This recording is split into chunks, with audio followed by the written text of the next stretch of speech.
इतना बड़ा जलसा दुनिया को एक अलग संदेश जा सकता है, लेकिन इसका कहीं कोई प्रचार प्रसार कभी नहीं होता। हम कहीं देखते सुनते नहीं। उसके पीछे क्या वजह है? इस्लाम में इबादत और खिदमत की नुमाइश नहीं है, प्रदर्शन नहीं है। अगर मैं नमाज पढ़ रहा हूँ, रोजा रख रहा हूँ, तो मैं किसी पर वजन नहीं बन सकता कि जैसे आप नमाज पढ़ते हैं तो नमाज कैसे पढ़ें, वुजू करते हैं तो वुजू का तरीका क्या है। अगर आप किसी मुर्दे के जनाजे की नमाज है, मुर्दे की नमाज है, वो कैसे पढ़ी जाएगी। और जब आप खिदमत की नुमाइश करते हैं तो प्रदर्शन होता है, लेकिन वो सेवा नहीं होती।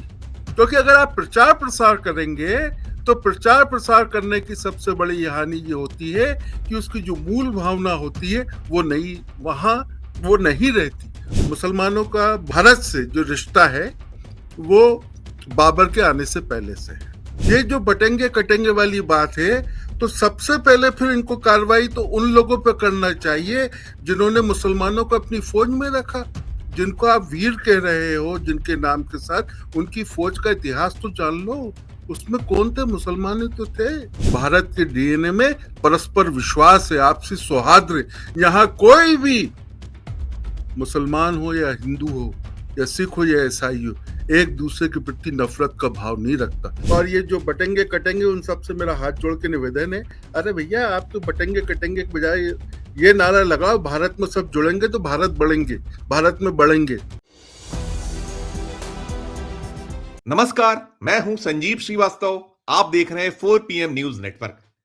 माफी चाहते हुए बहुत अदब के साथ कहना चाहूंगा, मुसलमान शब्द इन दिनों हिंदुस्तान में गाली का सा हो गया है।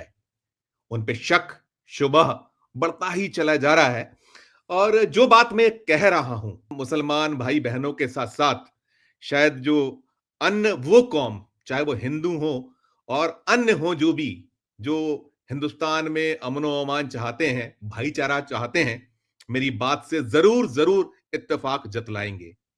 कौन भूला है भारत को आजादी दिलाने वाले जो स्वतंत्रता संग्राम सेनानी हैं, उनमें जो फहरिस्त है, उनमें जो हमारे मुसलमान जो वीर हैं, उनकी फहरिस्त भी कम लंबी नहीं है, बहुत लंबी फहरिस्त है उनकी।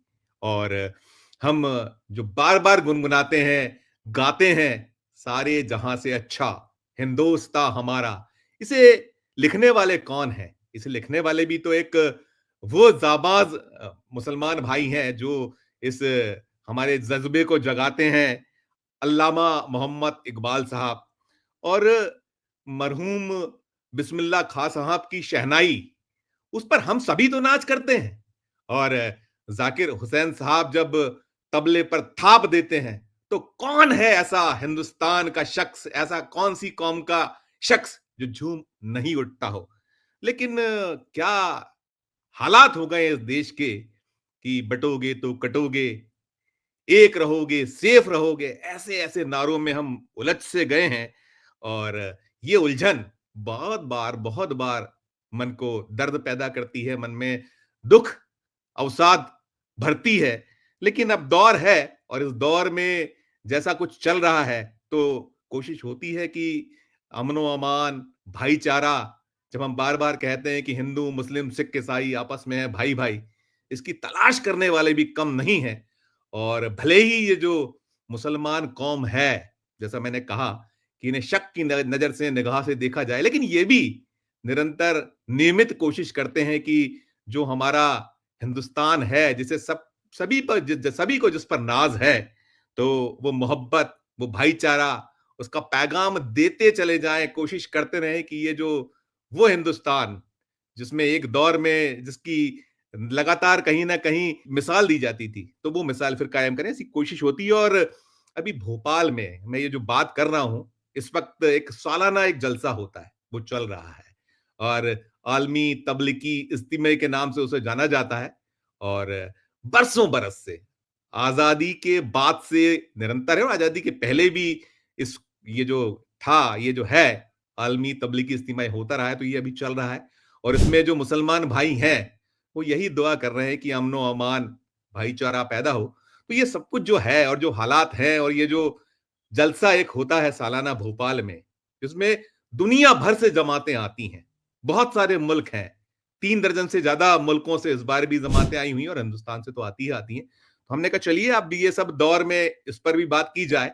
अपने जो दर्शक हैं, 4 PM के सुधी दर्शक, हम स्वयं इसी के हिमायती हैं कि भाईचारा, अमनो अमान और एक प्यारा हिंदुस्तान वो बटने कटने से पृथक हो और एक वो मिसाल फिर कायम हो, फिर बनी रहे, ये शक शुबा खत्म हो।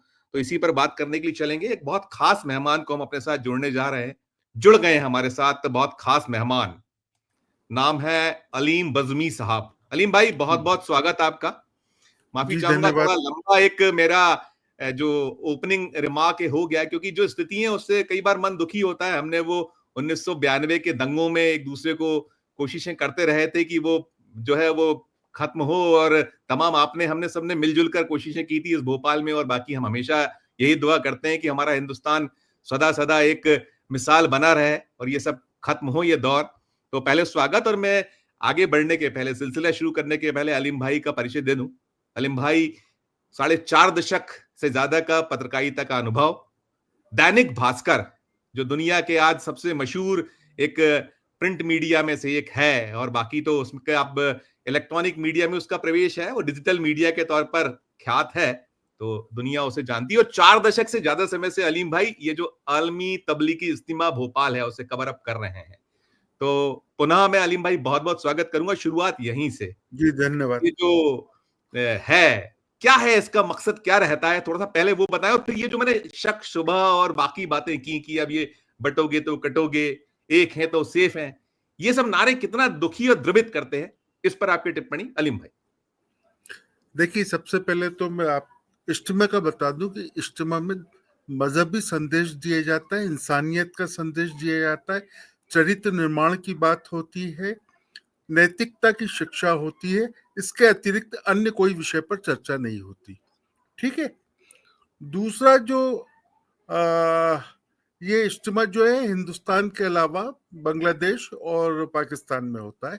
ये दुनिया के 3 बड़े समागम में से एक है।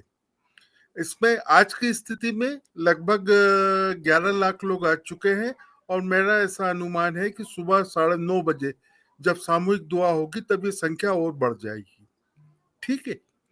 जहां तक ये बटेंगे कटेंगे वाली बात है, तो अगर किसी के मन में ये संशय है कि इज्तिमा में किसी प्रकार की ऐसी चर्चा होती हो, तो बिल्कुल नहीं होती। क्योंकि इज्तिमा का अर्थ ये है, इज्तिमा में बल्कि जमीन से नीचे और आसमान से ऊपर की बात होती है। क्योंकि वहां ये बताया जाता है कि आप यहाँ आए हैं एग्जाम देने के लिए, आपका टेस्ट होगा यहाँ। एग्जाम जो है आपके व्यवहार का है, आपके कर्म का है, आपके आचरण का है, आपके विचारों का है, आपके संस्कारों का है। और अगर आप उसमें पास होते हैं तो आपको जन्नत में उसका लाभ मिलेगा। यानी आप एग्जाम देकर जाइए। ठीक है। उसका रिजल्ट जो है जब प्रलय आएगी तब वो हाथ में दिया जाएगा। ये एक ऐसा विचार है, सोच है, या कह लीजिए मान्यता सिस्टम है। हाँ, मान्यता है।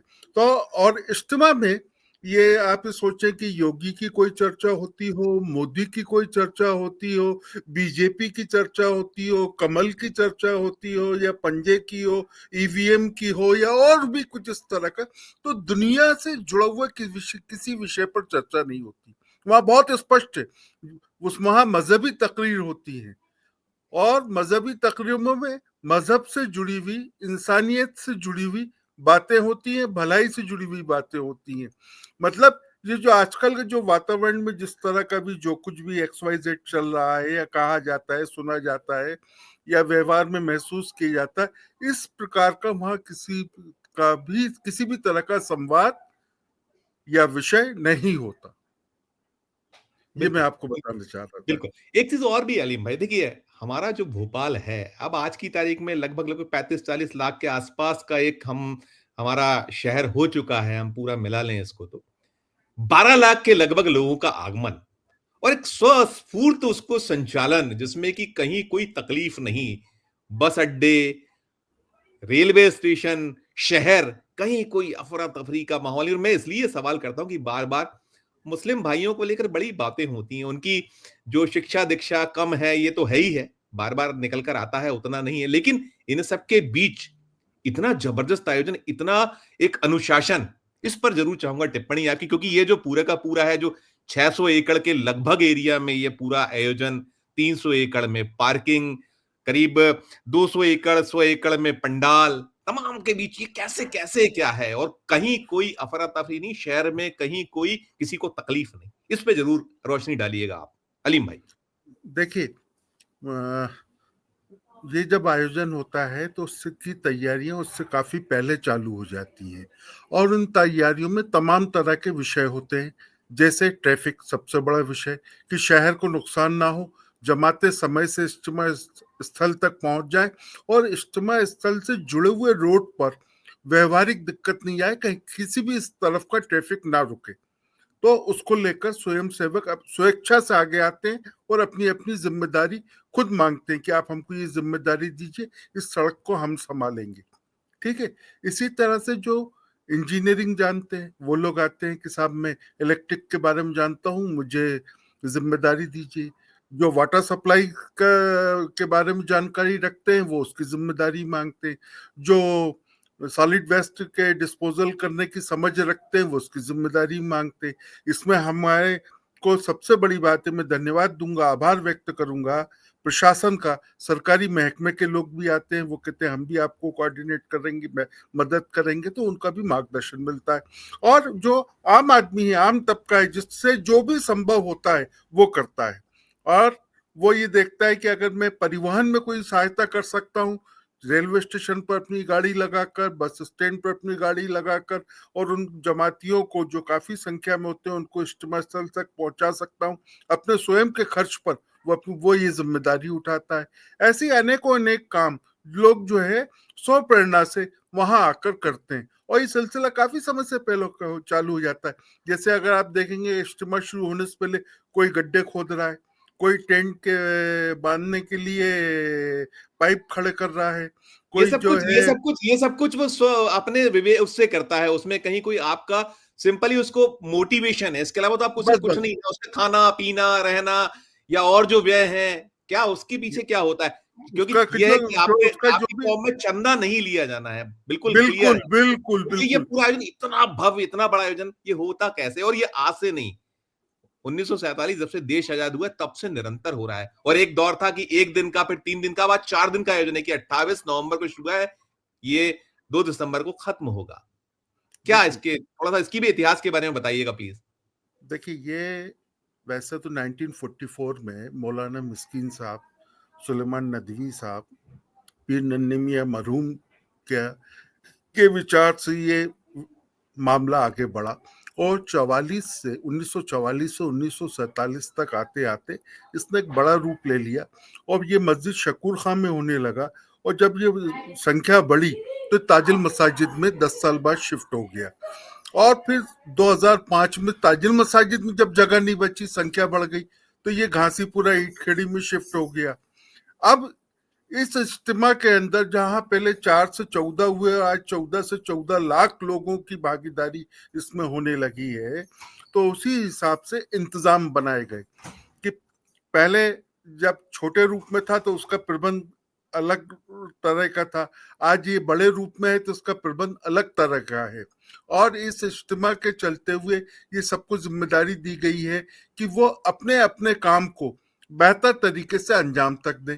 जहां तक हर्जा खर्चा है तो कोई चंदा नहीं होता, इसमें लोग खाना तक अपना खुद का लाते हैं, घर से टिफिन लाते हैं और खुद अपना खाना खाते हैं, वो किसी पर बोझ नहीं बनते।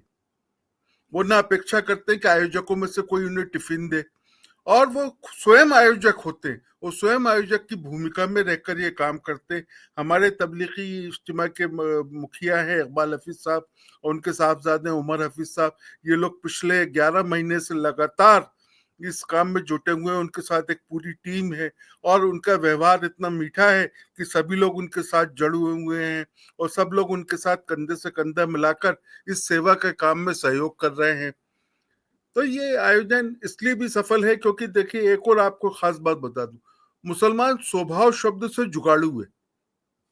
आप जी सुनकर हंसेंगे, जी क्योंकि अगर जी। उसका देखा, उसकी गाड़ी अगर नहीं चल रही होगी तो कुछ तरकीब लगा लेगा, है ना। अगर बिजली में कुछ गड़बड़ी होगी तो तरकीब लगा लेगा। तो ऐसे ही वहां भी अगर आप देखेंगे तो कई मुसलमानों ने जुगाड़ से कई चीजें की हैं जो बहुत बेहतर हैं। वहां कचरे का डिस्पोजल 3 प्रकार से हो रहा है, वेस्ट वाटर का यूटिलाइज हो रहा है, वहां आप देखेंगे इलेक्ट्रिसिटी का अनावश्यक दुरुपयोग नहीं हो रहा है। वहां अगर आप देखेंगे तो फूड जोन के अंदर आपको खाना यहाँ वहां बिखरा नहीं मिलेगा। वहां जो भी खाना आदमी खा रहा है तो इस सलीके के साथ खा रहा है कि किसी तरह की गंदगी ना हो। वहां जो है आपको धूल का नामो निशान नहीं मिलेगा।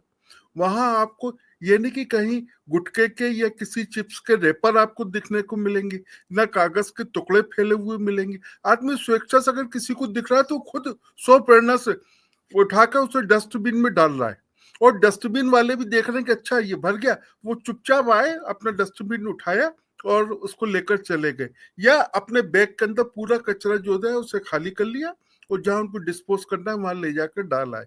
इस तरह का सारा मामला है। आपने एक चीज और कही, मैंने ये पाया है इस बार कि सिंगल यूज प्लास्टिक का खुद बैन किया गया है, एक चीज। फिर दूसरी चीज, कुछ बाइक एम्बुलेंस सर्विसेज भी कुछ एक आरंभ की, ये भी एक बड़ा, एक शायद पहली बार ऐसा प्रयोग उपयोग। मैंने आपसे कहा ना वो जुगाड़ वाला शब्द, तो उस जुगाड़ के बूते पर 2 बाइक एम्बुलेंस बनाई गई। देखिए इस समय में सामान्यतः ठंड इतनी पड़ रही है, इस बार तो रिकॉर्ड टूट गया कि 36 साल बाद भोपाल में इतनी सर्दी पड़ रही है। तो सर्दी के समय में कई बार ईश्वर ना करे, खुदा ना करे कोई ऐसी आपात स्थिति आए कि किसी की तबीयत बिगड़े, तो 2 वैकल्पिक बाइक वहां रखी गई हैं और एम्बुलेंस की शक्ल में बनाकर। और वो भी आप देखेंगे तो आप हैरान रह जाएंगे, अरे इस बाइक को एम्बुलेंस में कैसे बदल दिया। तो बड़ा इंटरेस्टिंग है वो देखना भी। तो उसके अंदर वो उन्होंने जुगाड़ से बनाई है ताकि उसको इज्तिमा स्थल के भीतर से बाहर तक लेकर आया जा सके, और फिर बाहर जो अस्पतालों की एम्बुलेंस है उससे उनको अस्पताल पहुंचाया जा सके। इसी तरह से अगर आप देखेंगे तो वहां कई और चीजें ऐसी की गई हैं जो आपको आश्चर्य में डालेंगी, अरे कि ये ऐसा भी है। तो अच्छा, वहां आपको एक और खास बात बताऊं जो लोगों को नहीं मालूम है, कि इज्तिमा में सिर्फ मजहबी तकरीरें नहीं होती वहां। अगर मैं आसान शब्दों में कहूं जो जल्दी समझ में आने वाली बात होगी, बौद्धिक और शैक्षणिक सत्र भी होते हैं। इस बौद्धिक और शैक्षणिक सत्र में बौद्धिक चर्चाओं के अंदर इस्लाम के विभिन्न प्रसंगों के माध्यम से नैतिक शिक्षा, सामाजिक शिक्षा दी जाती। और शैक्षणिक सत्र में आपको बताना होता है कि आप नमाज पढ़ते हैं तो कैसे पढ़ते हैं, यानी क्रिया आपको करके दिखाना है कि नमाज में कोई गलती तो नहीं है, वजू करते हैं तो कोई गलती तो नहीं है। इस तरह की छोटी छोटी बातें होती हैं। और ये सत्र जो होते हैं 1.5 2 घंटे के, हर क्लास के लिए अलग अलग होते हैं। और इस दौरान आदमी का एक प्रकार से एग्जाम होता है वहां। ये अलग अलग बैच में चलते हैं। और ये बौद्धिक और शैक्षणिक सत्र ही जो भ्रांतियां हैं मनुष्य के मन में, यानी किसी बंदे के दिल के अंदर की कोई गलत फहमी है तो उसको वो दूर करते हैं। तो इसलिए भी ये महत्वपूर्ण है। और ये पंडाल में जो होते हैं उलमाओं की मजहबी तकरीरें भी होती हैं। उन मजहबी तकरीरों से लोग इस्लाम को जानते समझते हैं, और वो विभिन्न तरह के प्रसंगों के हवाले से ये बताने की कोशिश करते हैं कि आप को अगर कोई किसी तरह का कंफ्यूजन है तो ऐसा समझिए और ऐसे दूर करिए, वो होता भी है। बिल्कुल, बिल्कुल। इसमें आप इतिहास की मैं बात करते हैं। इतिहास जो है, आप इसमें ऐसा भी है शायद कि एक दौर में देश के जाने-माने उद्योगपति ने इस मामले में आपको, मतलब ये आयोजन के लिए कहीं मदद की बात भी हुई थी। वो क्या था? आप देखिए क्योंकि लगातार 40 सालों से आप इसे कवर कर रहे हैं। आपके पास इतिहास है उन्नीस इस पूरी जलसे का। और दूसरा, मैं इसी के साथ-साथ ये भी पूछना चाहूँगा कि इतना बड़ा जलसा, दुनिया को एक अलग संदेश जा सकता है, लेकिन इसका कहीं कोई प्रचार-प्रसार कभी नहीं होता। हम कहीं देखते, सुनते नहीं। उसके पीछे क्या वजह है अलीम भाई? पहले मैं इसका इतिहास बता दूं बहुत शॉर्ट में। देखिए 1944 से वैसे इसकी शुरुआत है। 1944 में मौलाना मिस्कीन साहब मरहूम, मौलाना सुलेमान नदवी साहब और पीर नन्हे मियां मरहूम ने इस विचार को अमल में लाया था। ये पहले ऐठे वाली मस्जिद, मस्जिद शकूर खां, इब्राहिमपुर वाली मस्जिद से होता हुआ फिर वापस मस्जिद शकूर खां, फिर वहां से ताजुल मसाजिद पहुंचा, फिर ताजुल मसाजिद से 2005 में ये ईंट खेड़ी स्थित घासीपुरा में आ गया। तो आज ये बड़े रूप में है। ये तो हो गई इसकी हिस्ट्री। अब आता है कि साहब इसका हर्जा खर्चा। तो इसका हर्जा खर्चा स्वयं सेवक उठाते हैं, इसमें लिए कोई चंदा नहीं होता। तीसरा, जब ये इज्तिमा ताजुल मसाजिद में आया था, आज से 5 दशक पहले, 6 दशक पहले, तब जुग्गी पर सिंगानिया करके एक बड़े उद्योगपति ने यहाँ जूट की और टाट की चादरें दी थी। वो इसलिए दी थी तब ताजुल मसाजिद पूर्णतः निर्मित नहीं थी, अधिकतर हिस्सा इसका खुला हुआ था, जगह जगह गड्ढे थे, ऊबड़ खाबड़ रास्ता था, बैठने के लिए फर्श नहीं था और जगह जगह से ये खुला हुआ था। इस कारण उन्होंने यहाँ जूट की चादरें, पर्दे उपलब्ध कराए ताकि एक शेड बन जाए, एक व्यवस्था बन जाए, ताकि लोगों को बैठने उठने में सुविधा हो सके। और उनका ये बहुत बड़ा योगदान रहा। इस बारे में मुझे सिराज भाई ने बताया था और ये अखबार में भी छपा है। ये इसका एक पिछला है। दूसरा बात है कि इस इज्तिमा में सभी लोगों की भागीदारी रहती है। इसमें डॉक्टर भी इन्वॉल्व होते हैं, वो अपना सहयोग करते हैं, इंजीनियर भी होते हैं, इसके अंदर आर्किटेक्ट भी होते हैं जो टाउन प्लानर हैं, जो समझ रखते हैं कि कैसे क्या हो। उसके बाद में ट्रांसपोर्ट से जुड़े लोग होते हैं जो ट्रांसपोर्ट को लेकर हेल्प करते हैं। इसके अंदर हमारे कई ऐसे साथी हैं जो केटर्स हैं, वो मदद करते हैं। कई छोटी छोटी बिरादियां, कई तरह के समाज हैं, इस पर सामाजिक संगठन है, उनकी घोषित और अघोषित रूप से इसमें भूमिका रहती है।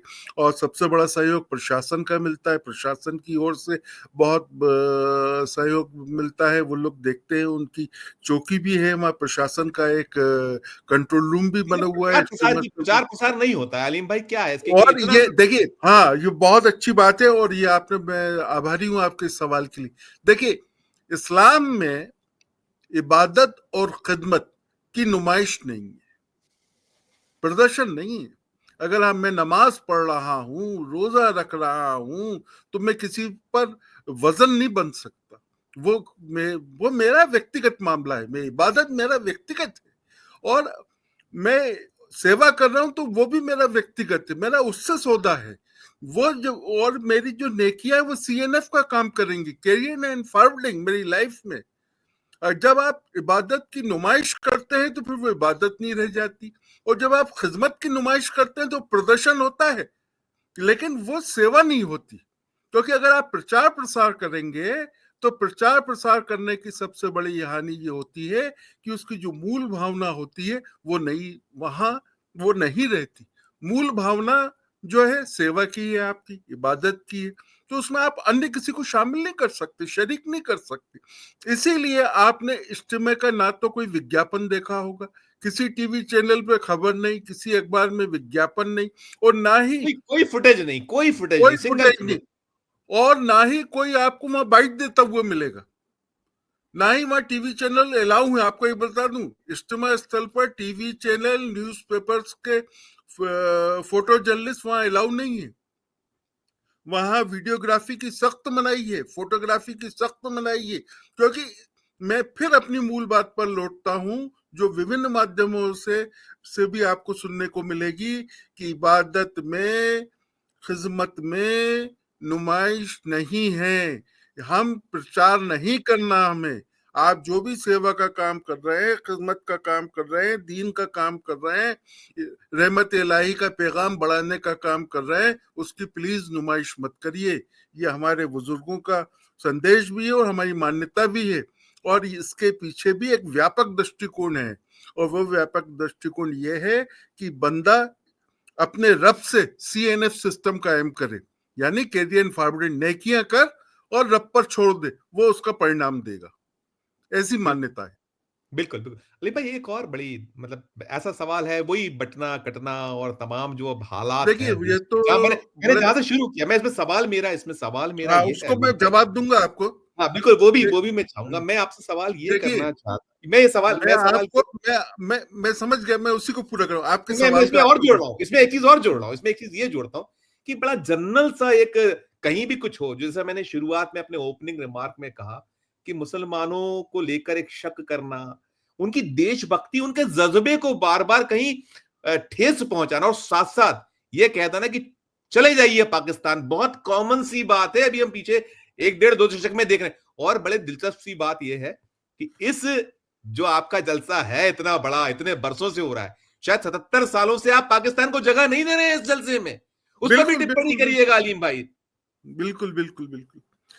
देखिए, मुसलमानों का भारत से जो रिश्ता है वो बाबर के आने से पहले से है। बाबर के आने से पहले इब्राहिम लोदी भारत में था। मोहम्मद गौरी के आने के बाद ख्वाजा मोइनुद्दीन चिश्ती रहमतुल्लाह अलैह थे 12वीं शताब्दी में। 11वीं 12वीं शताब्दी में ख्वाजा मोइनुद्दीन चिश्ती रहमतुल्लाह अलैह थे।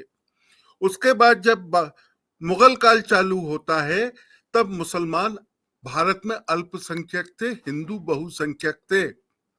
जब अंग्रेजों का दौर चालू हुआ तब भी मुसलमान अल्पसंख्यक थे, हिंदू बहुसंख्यक थे। जब हमारा भारत आजाद हुआ तब भी मुसलमान अल्पसंख्यक थे, हिंदू बहुसंख्यक थे। अब जब हम ये देख रहे हैं 13वीं शताब्दी से या 12वीं शताब्दी से आप बहुसंख्यक हो, तो फिर किससे डर रहे हो भाई? और कोई क्यों डरा रहा है? और किसी के डराने की बात में क्यों बहक रहे हो या बहकावे में आ रहे हो? इतिहास को तो आप खुद देखो ना। ये जो बटेंगे कटेंगे वाली बात है, तो सबसे पहले फिर इनको कार्रवाई तो उन लोगों पे करना चाहिए जिन्होंने मुसलमानों को अपनी फौज में रखा, जिनको आप वीर कह रहे हो जिनके नाम के साथ, उनकी फौज का इतिहास तो जान लो। उसमें कौन थे? मुसलमान ही तो थे। तब तो आपको वीर की उपाधि मिली कि वीर फलाने जी, वीर ढिमाके जी, वीर ये जी, वीर वो जी। तो भैया आप लड़ाई किसके बूते पे लड़ी थी? और वो शस्त्र चलाना कौन जानते थे? शस्त्रों के उपयोग में कौन पारंगत थे? और उनके प्रशिक्षक कौन थे? किन्होंने ये सब सिखाया कराया? और जिस भाषा को लेकर, जिस मुसलमानों से आप घृणा करते हो, जिसकी भाषा को लेकर आपको एतराज है, मजे की बात है कि आपके राजकाज की भाषा क्या संस्कृत थी? कभी इस पर गौर किया? संस्कृत नहीं थी आपकी, फारसी थी। जी फारसी तो मुसलमानों की भाषा थी। फिर क्यों रखा? फिर जिन शब्दों को आप अपने नाम के साथ, पदवी के साथ जोड़ा, वो तो आपका संस्कृत का कोई शब्द आपको दिखाई नहीं देता इतिहास में। वो भी योग और संयोग से फारसी के या उर्दू के शब्द है। अब जैसे पेशवाई शब्द कहाँ का है? तो मेरे भाई, मैं उन सारे लोगों से एक विनम्रता से और अत्यंत आदर से और कहना चाहता हूँ, इस्लाम भी सहिष्णु है, आप भी सहिष्णु हो। हमारी सांझी संस्कृति है, हमारा आपसी भाईचारा कई सदियों का है। हम लोगों एक दूसरे के सुख दुख में हमेशा साथ खड़े रहे हैं। ये ब्रिटिश लोगों के बहकावे में मत आओ। जो 1857 की क्रांति के बाद जो बीज बो कर गए हैं, उसको मत पल्लवित तो विकसित और सृजित होने दो। ये तो चले जाएंगे, ये तो एक चीज है कि चले गए वो, लेकिन वो ऐसा बीज छोड़ के गए कि जो आज भी है। लेकिन मैं जानता हूं कि भारत के डीएनए में मोहब्बत है, भारत के डीएनए में प्रेम है, भारत के डीएनए में सहिष्णुता है, भारत के डीएनए में परस्पर विश्वास है, आपसी सौहार्द है। यहाँ कोई भी मुसलमान हो या हिंदू हो या सिख हो या ईसाई हो, एक दूसरे के प्रति नफरत का भाव नहीं रखता। हाँ, है कुछ मुट्ठी भर सिरफिरे लोग, हर दौर में हुए हैं और हर दौर में होंगे, उसको आप रोक नहीं सकते। लेकिन ये आंशिक है, क्षणिक है, खत्म हो जाएगा ये सब। और ये दौर जो है ना, ये भी बहुत जल्दी चला जाएगा। फर्क इतना है कि अभी इसमें वक्त लग रहा है, लेकिन ज्यादा वक्त नहीं लगेगा, ये खत्म हो जाएगा। बिल्कुल। मैं आपसे जो पूछ रहा था कि पाकिस्तान को जगह नहीं है, हम कहते हैं पाकिस्तान चले जा, नहीं, इस जलसे में नहीं है। जो दुनिया के 5 सबसे बड़े इस्लामिक जो वो होते हैं, इस जो हिंदुस्तान या भोपाल, मुझे लगता है शायद हम भोपाल अकेले ही है जहाँ ये आलमी तबलीगी इज्तिमा यही होता है, जी हाँ, इसके अलावा तो भारत हिंदुस्तान में में कहीं नहीं है। तो यहाँ तो पाकिस्तान को जगह नहीं देते आप। बिल्कुल नहीं। पाकिस्तान की कभी जमात नहीं आई, ना पाकिस्तान के लिए कोई एंट्री है, ना हमारी ओर से, मतलब इज्तिमा की ओर से कभी कुछ कहा गया, ना ही कोई ऐसा प्रमाण है कि साहब ये 2023 में पाकिस्तान की जमात थी, या 24 में या 22 में या 18 में या 19 में या 14 में। कभी ऐसा कुछ नहीं रहा। ये तो पता नहीं कहाँ से कैसे ये सारी बातें आ जाती है। यहाँ तो देखिए, आसमान से ऊपर की बात होती है, जमीन से नीचे की बात होती है, और नैतिक शिक्षा की बात होती। अच्छा, और एक आपको बता दूं कि कुरान जो है उसमें पूरे हर विषय शामिल है, हर विषय की से जुड़ा हुआ है।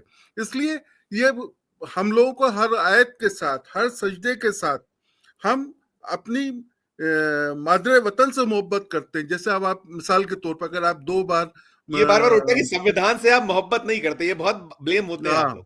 जी जी। तो देखिए, हमारे तो अपने मादरे वतन से मोहब्बत का सबसे बड़ा पहचान है कि हम 5 बार सजदा करते हैं। जब हम 5 बार नमाज पढ़ते हैं तो एक नमाज में 2 बार सजदा होता है औसतन।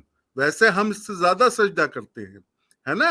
तो हम हर नमाज में 2 बार 4 बार सजदा करते हैं। तो आप देख लीजिए 24 घंटे में अपने अपने मादरे वतन का कितनी बार सजदा किया।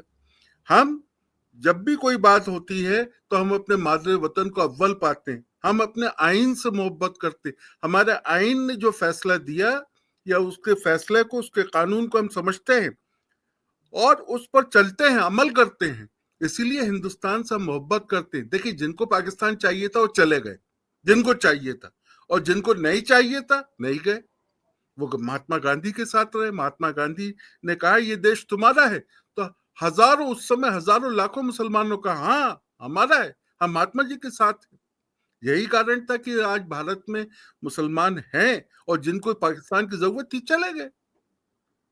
तो हम अतीत को अगर खुरचेंगे तो वो ठीक नहीं होगा। हमें देश को अगर मजबूत बनाना है, जैसे कि प्रधानमंत्री जी कहते हैं सबका साथ सबका विकास, तो भैया ये सबका साथ सबका विकास तो तभी संभव होगा ना जब आप सबको साथ लेकर सबका चलेंगे। विश्वास भी है साथ में, सबका सबका विश्वास। विश्वास भी है, और सबका जी विश्वास उनको जीतना होगा, और जीत ही रहे, मैं तो ये उम्मीद कर रहा हूँ। बिल्कुल। मैं आखिर में जानना चाहूंगा, जो बार बार बातें होती हैं, एक तो ये आपने कह दिया, स्पष्ट किया कि यहाँ ना प्रधानमंत्री नरेंद्र मोदी की बात होती है, ना योगी की बात होती है, ना और कुछ होता है, कोई लेकिन राजनीतिक चर्चा नहीं होती। कहीं नहीं होती। लेकिन इस दौर में जिस तरीके से ये जो मस्जिदों के नीचे मंदिरों की खोज चल रही है अलीम भाई, इस पर जरूर एक अंतिम टिप्पणी आपकी चाहूंगा। और ये देखिए इसको लेकर कहीं ना कहीं चिंता तो विषय है, ये चिंता का है, आप ना कीजिए इस जलसे में, लेकिन इन जनरल तो चर्चा का विषय है और चिंता का विषय है। संजय भाई, एक बहुत आसान सी, बड़ा साधारण सी बात समझ ली। अगर आपके आस पड़ोस में कोई मकान बन रहा हो ना, तो उस बनते हुए मकान प्लाट पे जरूर जाना, वहां ईंट उठा के देखना। उस पर लिखा होगा रवि, उस पर लिखा होगा भारत, उस पर लिखा होगा मनोज, उस पर लिखा होगा सरिता। ये क्या है? ब्रांड नेम है। और 12वीं शताब्दी, 13वीं शताब्दी, 14वीं शताब्दी, 9वीं शताब्दी, 8वीं शताब्दी में ब्रांड नेम कहता है त्रिशूल, स्वास्ति। वो जरूरी नहीं हिंदू मुसलमान का हो, वो ये था जो भी मैन्युफैक्चर था, जो सप्लाई करता था, वो देता था। अब उसको लेकर, उस समय के निशान को लेकर आप ये कहें कि साहब यहाँ ये मंदिर होगा, यहाँ मस्जिद होगी, यहाँ फला चीज होगी, फला चीज है, तो भाई पहले ये जानो कि, जैसे मैं इसको सिद्ध करने के लिए मैं आपको उदाहरण देता हूँ भोपाल का। भोपाल की जितनी अधिकतर इमारतें पुराने समय की और जितनी मस्जिदें हैं उस सब में पान बना हुआ है।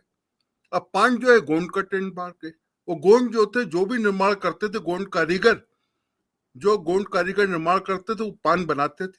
तो वो पान शैली तालीम साइड में है, रानी कमलापति में है, वो कमला पार्क के बुर्ज में है। अब इसको क्या कहेंगे आप? बिल्कुल बिल्कुल बिल्कुल। वो अपना एक पहचान छोड़ते थे पहचान, बिल्कुल बिल्कुल बिल्कुल बिल्कुल बिल्कुल। कि जहां पर हमें जाने जाए। बिल्कुल बिल्कुल, जैसी जिसकी रही भावना, जैसी वो वही है, सारी चीजें हैं। और आप तो उसको आधा गलत ढंग गिलास से भर। इंटरप्रिटेट किया जा यस रहा है, यस। बहुत गलत ढंग से प्रस्तुत किया जा रहा है, जबकि ऐसा कुछ नहीं है। और ये जो बटेंगे कटेंगे, उन सब से मेरा हाथ जोड़ के निवेदन है, अरे भैया आप तो बटेंगे कटेंगे के बजाय ये नारा लगाओ, भारत में सब जुड़ेंगे तो भारत बढ़ेंगे, भारत में बढ़ेंगे, है ना? हम बिल्कुल सब बिल्कुल एकजुट के साथ जुड़े, एक दूसरे की मदद करें, एक भारत को बनाएं, और इस बारे में जो हमारे महापुरुषों के संदेश है उसका अध्ययन करें, ताकि उसी को आगे बढ़ाएं। वही रास्ता बेहतरी का है। बिल्कुल बिल्कुल। अनिल भाई, आपने एक तो ये जो आलमी तबलीगी इज्तिमा, इस पे और बाकी जो आपने स्पष्ट कर दिया कि वहां जो अमनो अमान शांति, इसी की हम चिंता करते हैं, इसी के लिए सब एक प्रयास होता है, और बाकी वहां कुछ ना तो राजनीतिक बातें होती हैं ना कुछ होता है। एक बहुत अच्छी चर्चा, सार्थक चर्चा, एक अच्छी जानकारी हमारे दर्शकों को देने के लिए हम आपके बहुत बहुत आभारी हैं, बहुत बहुत शुक्रगुजार हैं। आपने कीमती वक्त में से हमारे लिए समय निकाला। बहुत बहुत धन्यवाद, बहुत बहुत आभार अली। धन्यवाद आपका संजीव भाई, आपने आमंत्रित किया। तो सुन रहे थे आप, ये थे अलीम बज़मी साहब। ये दैनिक भास्कर से जुड़े हुए हैं। 4.5 दशक से ज्यादा का इनका एक कार्यकाल हो चुका है दैनिक भास्कर में, और 4 दशकों से ये आलमी तबलीगी इज्तिमे को कवर कर रहे हैं। और क्या कुछ वहां होता है, क्या नहीं होता है, वो सब उस पर उन्होंने प्रकाश डाला, रोशनी डाली। शायद बहुत कम लोगों को देश के, दुनिया के मालूम होगा कि जो इससे नहीं जुड़े हैं सीधे तौर पर। कि क्या कुछ वहां होता है क्या नहीं होता, और उन्होंने साफ भी कर दिया कि ना तो वहां मोदी की चर्चा होती है, ना योगी, ना राजनीति, ना इस तरीके की। सिर्फ और चर्चा होती है यदि, तो वो होती है जमीन के नीचे और आसमान के ऊपर की। और चिंता यही करते हैं कि आप अच्छे कर्म करिए, नेक कर्म करिए। नेक कर्म करिएगा तो शायद तमाम जो आपका जीवन है वो सार्थक हो जाएगा। तो इस चर्चा में फिलहाल इतना ही। हम फिर किसी नए विषय, किसी नई चर्चा के साथ आपके समक्ष हाजिर होंगे। हमारी ये चर्चा आपको कैसी लगी, हमारे वीडियो कमेंट बॉक्स में जाकर जरूर बताइएगा, जरूर टिप्पणी कीजिएगा। और जो अलीम भाई ने आपको जानकारी दी, उस पर भी जरूर अपनी जो भी आपकी राय है प्रकट कीजिएगा। प्यार और स्नेह बनाए रखिए और देखते रहिए 4 PM न्यूज नेटवर्क। धन्यवाद, नमस्कार।